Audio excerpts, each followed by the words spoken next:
Guys, how's it going? Welcome back to the video. It has been a decent wee length of time now, but I have went and completed my first over the board tournament, which has been fun. It was nerve-wracking to say the least, and we're going to review the games over 2 episodes. So in the first game, episode, we're going to look at the first 2 games I played, and in the last episode, the second one, we're going to review the last 3 games.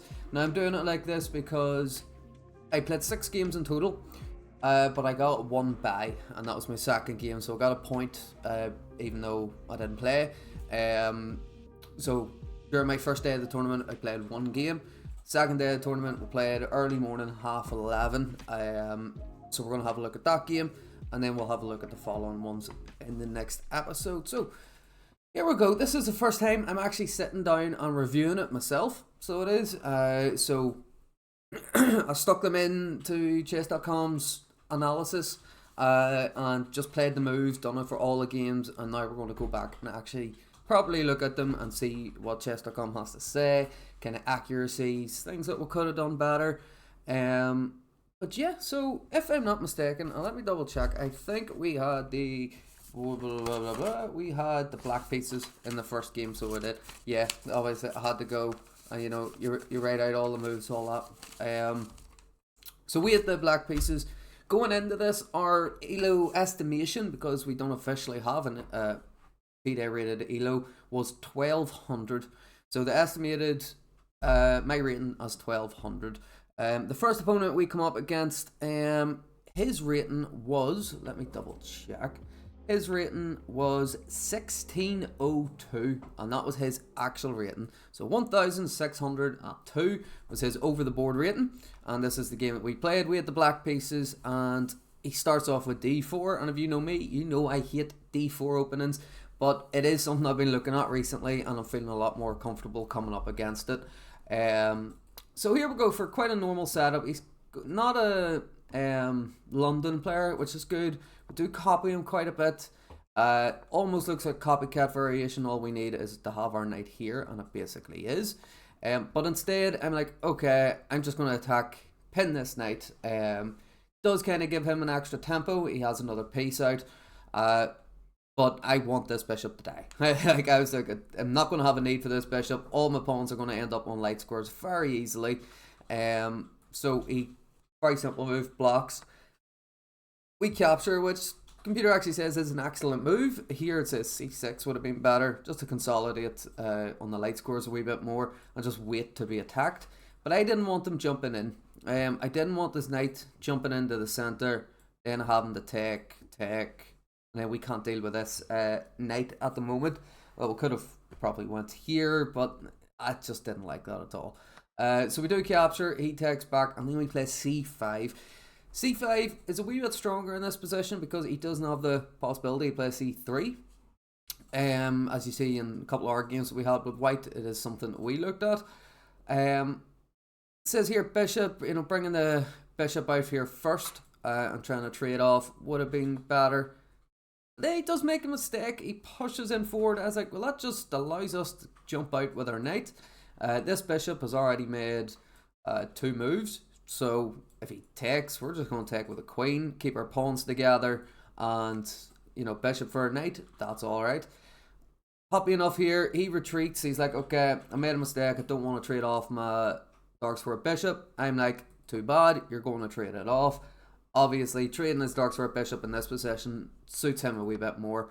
But he does take. Computer says instead of moving the bishop, we should have captured in the center first, which I can see now why it would have been better. So if we captured in the center here, it's not that the pawn is hanging, but it weakens his center completely. There's nothing really you can do.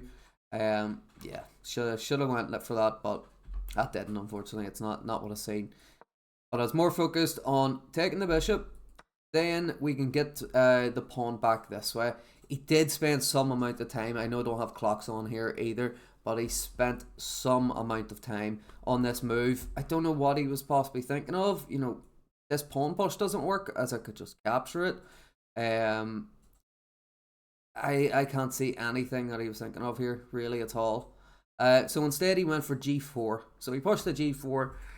He's clearly going to come down and attack the knight. I was thinking, can we reroute the knight backwards and attack this pawn? Can we jump in, maybe trade off in the center, and we'll take control of the open line, which ultimately is what happened after we captured the pawn. He attacks our knight, we jump into the center, which was a huge mistake.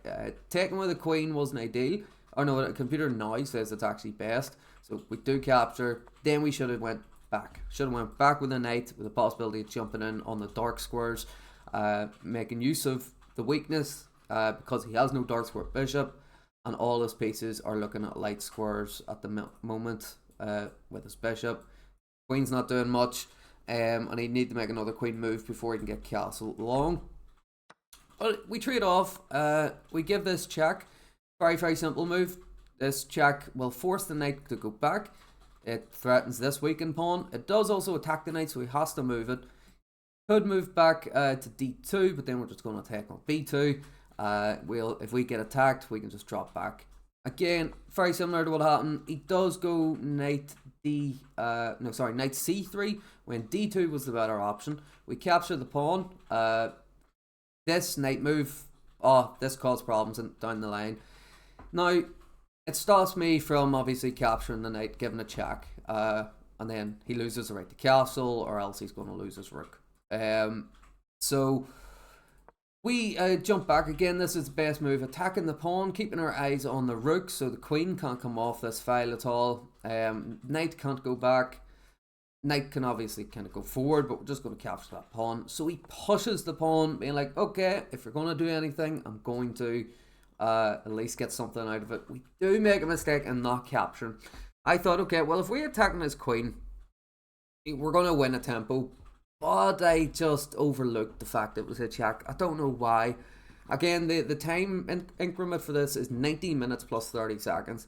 Quite a lot of my games, actually none of my games went the entire way. There was a few games I still had an hour on the clock.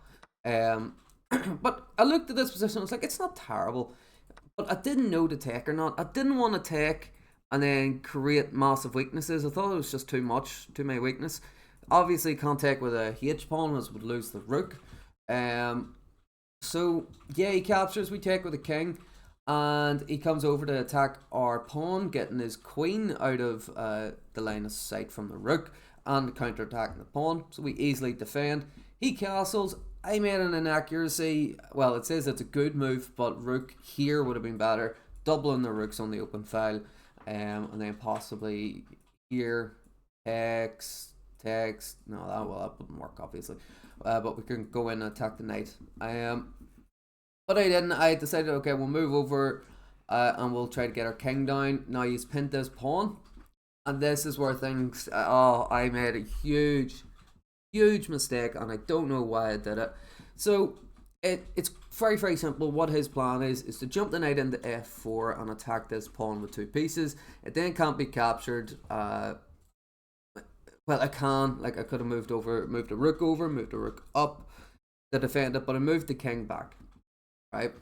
Slightly pushes the elo more on his side. Here it's a drawn position. Here it gives him half a point advantage. He jumps the knight in. I've seen this move coming, and I played the idiotic move. I don't know why I done it. I really do not know why I done it. Knight to e7. Oh, see, as soon as I made the move, I regretted it. I actually hated it. One of the other moves I was looking at was here, knight to d8, defended from backwards. You've obviously got rook f6, you've got rook e7, you've even got knight to d4, which works in this position. Because if knight d4, say he takes, obviously we're going to take the queen.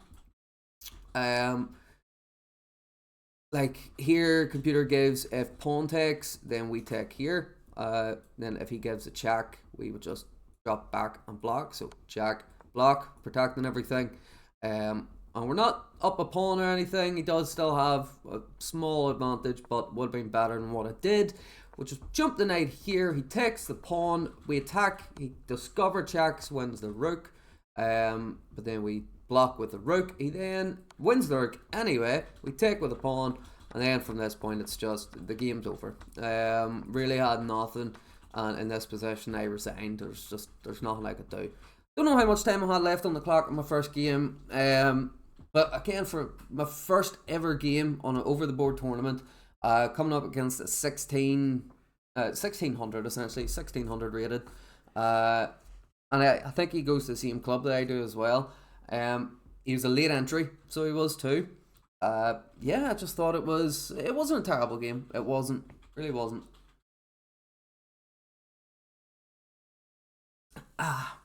Refreshing, but better. Whew.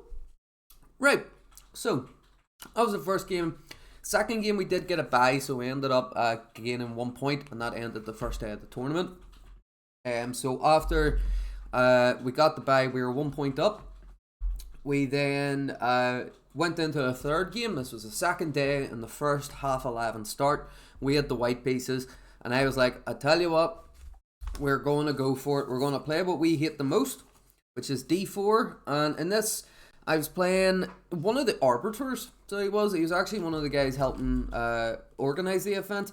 Now his rating is 1574. But he was quite a strong opponent. He beat again someone else from a chess club that, as soon as I seen he was paired up against him, I thought he would have won. But unfortunately he didn't. So yeah, our opponent here is 1574. We had the white pieces. So we go for the good old accelerated London system. I wasn't spending a lot of time in the hospital over the weekend too. So I was sitting up one of the nights, early hours in the morning, and I was just playing this over and over and over again against the bots. I would have just done this and seen what the bot follows up after. Here I was very confused. He didn't bring up the light square bishop at all. He kept it kind of trapped in behind, which does become quite difficult for him to deal with. Excuse me. And yeah, got off the very comfortable position here at the moment. All very, very normal stuff. He played this move h6, which is clearly wanting to go for g5 to attack the bishop. So we make a wee law for the bishop if that move ever does happen. Developing as normal, jumping the knight in the center. Okay, you look at this move and you're like, okay, well, he wants to take this knight, but I don't. That wasn't my intention. My intention was to have him take us. Okay, so he captures the pawn first. I'm like, I can capture with 2 pawns. I'm going to capture with the e pawn, because in the future I can castle, bring the rook over and control the open file. So that's what we do. He then captures the knight in the center, probably expecting us to take with the bishop, but instead we take with the pawn. Okay, quite an unusual move, and this really threw off quite a lot of people whenever I was playing this. I got this position, or something similar to this position quite often. The only move for them at this point was knight to d7. So he jumps the knight back, re-attacking the pawn. We bring the queen out, just not really threatening anything at the moment, but we're trying to go for some counterplay, like if we can capture this pawn. So we can, now that this is pinned, and then that would just be mate. So he defends. We don't capture the bishop because then his queen will get in. So instead we attack with a pawn, he captures, and we take back. We decide, okay, we'll try to bring a rook lift up here, bring the rook over, do the same type of thing, pin the pawn and take this one. And this bishop just kind of being a long scope. He jumps out to attack the bishop very easily, just slide back 1 square, keep it defended. Now as you see, we're not castled. We are currently 16 moves in, we're not castled. And here I was really looking at en passant or something. There had to be something there, but unfortunately there wasn't. It was a big mistake. Here, rook is actually a miss, so g4 in this position would have been better. We do end up playing that later, but why can't he capture? He can't capture because queen takes g4, and then we can just get up there quite easily. So can so queen c7, defending. What then? Yeah, then don't you have queen g6, rook f5, rook f5? It cuts off, and then don't we just take? Computer doesn't even. That's taken is the third best line. It says the long castles. So bishop takes is the third line, knight f3 is the second line, and castling is the first line. That's crazy. Obviously in this position you're just going to take the rook. Why wouldn't you? But anyway, that's not what happened. He pushed the pawn. We bring the rook over anyway, and he slides his king out of the way.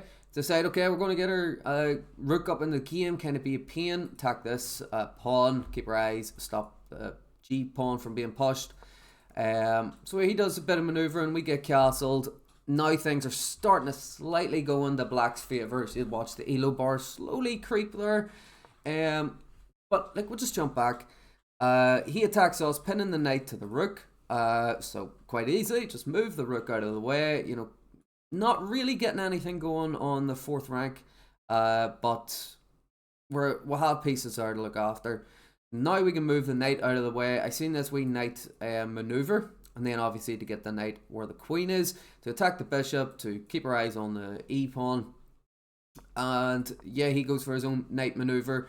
I don't really think he's seen what we were going for. I think he thought we were going to go out on the king side, or well, queen side actually.